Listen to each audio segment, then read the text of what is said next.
overwhelmed emergency services, some ambulances couldn't even get into the stadium. More than 150 injured were ferried to hospital, a shocked South Africa asking how this tragedy could happen. It's part of South Africa's bid for the Soccer World Cup. As recently as last week, soccer's world supremo Joseph Blatter repeated the decision to stage the 2010 FIFA World Cup in Africa, and that could only mean... A Copa do Mundo de 2010 foi a primeira realizada no continente africano, no caso, na África do Sul.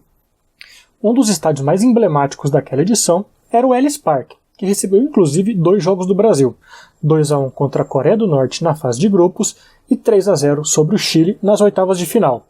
Recebeu também um dos jogos mais emocionantes daquela Copa, Espanha 1, Paraguai 0 pelas quartas de final.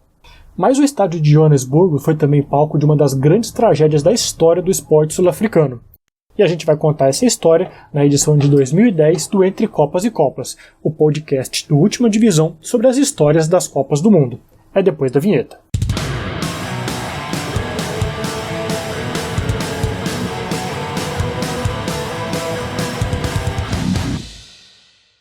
A Copa do Mundo de 2010 transformou o torcedor de futebol em um amigo íntimo do Ellis Park. É fácil encontrar quem esteja disposto a contar que ele é a casa do Orlando Pirates, ou que também foi palco da histórica final do Mundial de Rugby de 1995. Porém, um dos fatos mais marcantes e trágicos da história do esporte sul-africano teve como palco o mesmo Ellis Park. No caso, a morte de 43 torcedores durante uma partida de futebol. Aconteceu no dia 11 de abril de 2001, um sábado. Kaizer Chiefs e Orlando Pirates jogavam pela 29ª rodada da Premiership, a primeira divisão da National Soccer League, a elite do futebol sul-africano. Os dois times eram protagonistas da temporada, e o chamado Derby de Soweto em questão seria decisivo para definir o campeão. Além disso, como lembrado no relatório final da comissão formada para avaliar o caso, abre aspas, os dois times têm as maiores torcidas da África do Sul, e são ambos sediados em Joanesburgo, fecha aspas. Dessa forma, um clássico que já era carregado de rivalidade se desenhava ainda mais importante naquele momento.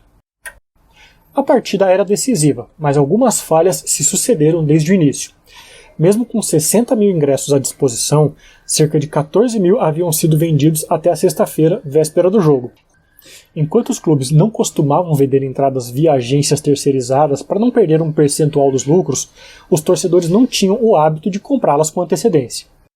Assim, era grande a quantidade de torcedores nos arredores do Ellis Park antes do jogo. Segundo o próprio Kaizer Chiefs, mandante no clássico, seriam 80 mil de todas as partes do país. Abre aspas. Os planos operacionais enfatizavam que a capacidade do estádio não seria excedida e que um aviso de casa cheia seria divulgado às 15 horas. Fecha aspas, contou o clube no relatório do desastre. Ao que tudo indica, o estádio contava com as 60 mil pessoas previstas na hora da partida. Mesmo assim, dadas as diversas falhas operacionais, os números dão conta de que até 120 mil torcedores estariam nas arquibancadas do estádio durante o confronto entre Chiefs e Pirates. Fora do estádio estariam cerca de 40 mil torcedores ávidos por entradas, cujas vendas já haviam se encerrado. Um telão seria utilizado para transmitir imagens do jogo para o lado de fora, mas seu uso foi cancelado por conta dos gastos elevados. Dentro do estádio, o jogo começou às 20 horas do horário local, mas virou tragédia logo aos 33 minutos do primeiro tempo. Um suposto grito de gol de empate por 1-1 fez com que a massa do lado de fora forçasse os portões para tentar acompanhar o que acontecia em campo. A partir daí, a cena descrita pelo relatório é assustadora. Abre aspas. Está claro que, no momento em que o jogo começou, muitas pessoas já estavam feridas e ou mortas. Eventualmente, operações de resgate foram iniciadas. Algumas das vítimas foram tiradas das arquibancadas e deitadas atrás de um dos gols com a partida ainda em progresso. Foi necessária a intervenção do presidente da PSL para paralisar o jogo por volta das 20h40. Vítimas eram mostradas no telão do estádio, um movimento sábio para que os espectadores pudessem entender por que o jogo estava sendo paralisado. Mais corpos e feridos foram trazidos para o campo. Os médicos e paramédicos então entraram em ação. Fecha aspas. Nenhuma das vítimas levadas ao gramado sobreviveu.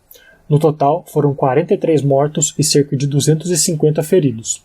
A tragédia causou grande comoção no país. Abre aspas. É fundamental que cada elemento desta tragédia seja observado, para que tomemos as medidas necessárias para garantir que este tipo de coisa jamais aconteça novamente, disse na época Thabo Mbeki, então presidente do país. Abre aspas novamente, realmente espero que tenhamos um relatório final da Comissão Judicial em curto espaço de tempo, fecha aspas, concordou Nkonde Bafur, ministro dos Esportes em vigência. O relatório saiu após pouco mais de um ano, mais exatamente em 29 de agosto de 2002. Nele, a justiça sul-africana apontou diversos erros no caso. Kaizer Chiefs e o Ellis Park Stadium Management empurravam um para o outro a responsabilidade da segurança da partida, e também erros na estrutura do futebol sul-africano em geral. O documento ganhou ares de relatório Taylor da África do Sul, comparando com a investigação a respeito da morte de mais de 90 torcedores no estádio de Hillsborough, na Inglaterra, exigindo melhores condições de segurança nos estádios do país africano, que nem sequer havia sido escolhido como sede da Copa do Mundo de 2010 na época. Vale destacar que os mesmos clubes já haviam protagonizado um desastre semelhante 10 anos antes. Em 1991, Chiefs e Pirates disputaram um amistoso na cidade de Orkney, a 200 km de Joanesburgo. O estádio local, com capacidade para 23 mil torcedores, teria recebido 30 mil, sem que estivessem separados entre seus clubes. Em dado momento, o árbitro anulou um gol do Kaizer Chiefs, o que gerou protestos e brigas nas arquibancadas.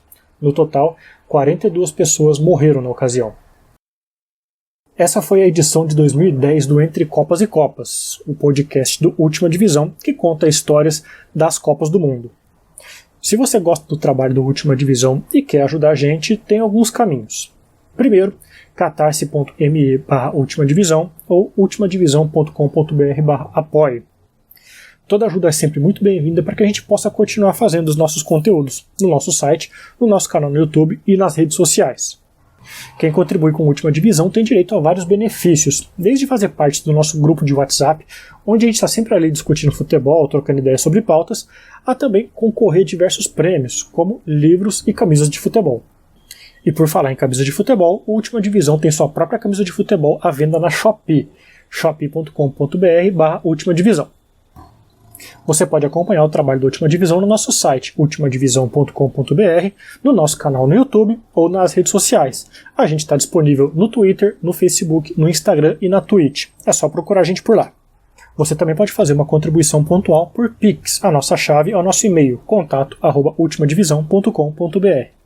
Se você está acompanhando este podcast pelo YouTube, a gente te convida a se inscrever no nosso canal, a curtir, deixar seu comentário e ativar as notificações. E se você está curtindo pelo seu agregador preferido de podcast, a gente também te convida a deixar sua avaliação no nosso conteúdo. Essa edição tem roteiro de Emanuel Colombari e Guilherme Bucalon, edição de Igor Nishikiori, arte de Vitor Nishikiori e a apresentação é minha, Emanuel Colombari. A gente fica por aqui. Até a próxima!